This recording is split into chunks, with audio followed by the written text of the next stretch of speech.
Récemment, Jésus a nourri 5000 personnes avec 5 pains et 2 poissons. Salut, moi c'est Anna, inspectrice Anna. Non, en réalité je suis journaliste. Et pendant tout ce temps, j'ai suivi Jésus et rédigé des récits sur toutes ses actions. Il s'agissait d'un panier totalement ordinaire. Et maintenant, la météo. Demain, la météo sera similaire à celle d'aujourd'hui. Flash info. Jésus a été arrêté en urgence par le grand prêtre. Quoi? Mais qu'est-ce qui se passe? La raison de l'arrestation d'urgence n'est pas encore connue. Un procès au beau milieu de la nuit? Il y a clairement quelque chose de louche. Excusez-moi, savez-vous pourquoi Jésus a été arrêté? Je ne sais pas exactement, mais on dit qu'il aurait affirmé pouvoir rebâtir le temple en 3 jours après l'avoir détruit. Juste pour un mot de travers, tout ce chaos? J'y crois pas trop. Vous croyez? Eh bien, on verra bien. Popcorn, calamar, cacahuètes, 2 € les cacahuètes. Oh, tu n'es pas un des disciples de Jésus, non? Non. Mais c'est Pierre, le disciple de Jésus. Ah bon? Seriez-vous par hasard Non, Pierre? non, vous vous trompez de personne. Mais si, tu étais à côté de Jésus quand on l'a arrêté. Non, non, mais je vous dis que non. Hé, s'il vous plaît, attendez une minute. Dis donc, avec un gabarit pareil, il court drôlement vite. Mademoiselle, pourquoi cherchez-vous cet homme? Ah, je suis journaliste et je suis venue enquêter sur Jésus. Oh, est-ce que je suis interviewé et je passe à la télé? Je suis simplement journaliste-rédacteur. Mais monsieur, j'ai entendu dire que vous étiez là au moment où Jésus a été arrêté. Pouvez-vous m'en dire plus? Je suppose que oui. En fait, mon cousin et moi servons le grand prêtre. Nous avons reçu l'ordre d'arrêter Jésus, alors nous y sommes allés. Mais un homme nommé Pierre a coupé l'oreille de mon cousin. Mais ce qui est le plus surprenant, c'est que Jésus lui a recollé son oreille sur place. Le miracle est extraordinaire, mais comment a-t-il pu l'accorder à ceux qui sont venus l'arrêter? Oui, tout à fait. C'est un mystère. Et Jésus, ce n'est pas un homme ordinaire. Mais le voir arrêté, jugé comme ça, franchement. Puisque vous êtes journaliste, faites tout votre possible pour bien enquêter sur cette affaire. J'aimerais bien, mais il y a vraiment trop de monde et je n'arrive même pas à avancer. Ah, pas de problème. Suivez-moi. Je suis un pro pour ça.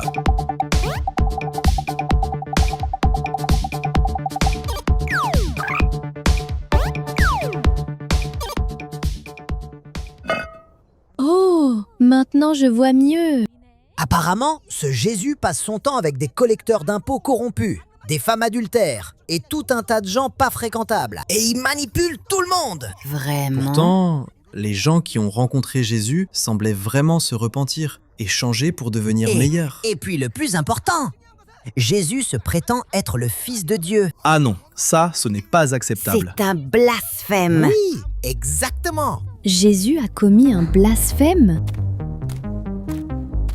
Es-tu vraiment le Fils de Dieu? Oui, vous me verrez assis à la droite de Dieu, et je viendrai sur les nuages du ciel. Mais comment oses-tu? Mais pourquoi dit-il cela? Il sait très bien que le blasphème est puni par la peine de mort. Comment oses-tu te faire passer pour le Fils de Dieu? Assez, qu'on le livre immédiatement au gouverneur Pilate. Si l'on fait le point sur l'ensemble des faits observés, Jésus agit d'une manière difficile à comprendre. Quelles sont réellement ses intentions? Silence. J'ai entendu dire que lors de chaque fête, la tradition juive consiste à relâcher un prisonnier. Lequel des deux voulez-vous que je relâche? Libérez l'assassin Barabbas. Et Jésus, que fait-on de lui? Faites-le crucifier sur la croix. Ah, voulez-vous vraiment qu'il soit crucifié sur la croix? Sur la croix. Sur la croix. Sur la croix. Sur la croix. Sur la croix. Comme prévu, c'est la peine de mort qui l'attend. Mais comment peut-il rester aussi calme? Il ne pense même pas à se défendre.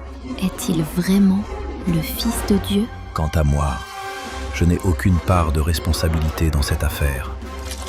Je m'en lave les mains. Maintenant, faites ce que vous voulez.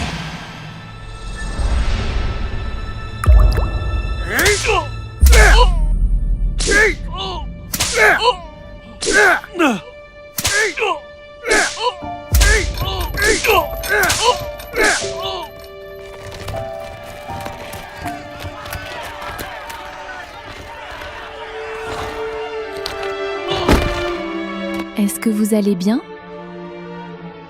Je vous demande ça par simple curiosité. Êtes-vous vraiment le Fils de Dieu? Dans ce cas, pourquoi souffrez-vous tant ici? C'est pour ces personnes que je dois porter la croix. C'est la mission qui m'est confiée en tant que Fils de Dieu. Je suis un bon berger. Et un bon berger donne sa vie pour ses moutons. Pousse-toi! Jésus, faites-nous un petit sourire. Ah, cette caméra coûte cher.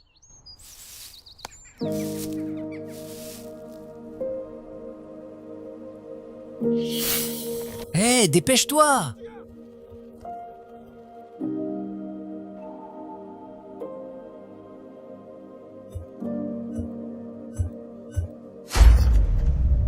Jésus, celui qui a confessé être le Fils de Dieu, c'est cette affirmation qui l'a conduit à la crucifixion. Jésus, si tu peux, descends de la croix et parle. Regarde-moi ça. Et il prétend être le Fils de Dieu. Il n'arrive même pas à se sauver. Comment peut-il se prétendre être le Fils de Dieu? Père, pardonne-leur, car ils ne savent pas ce qu'ils font. Accorde-leur ta miséricorde. Jésus a réellement vécu comme le Fils de Dieu. Il a aimé les pauvres, les plus faibles, et même ceux qui lui faisaient du mal. Et sa fin fut la croix. Que représentait donc la croix pour lui ?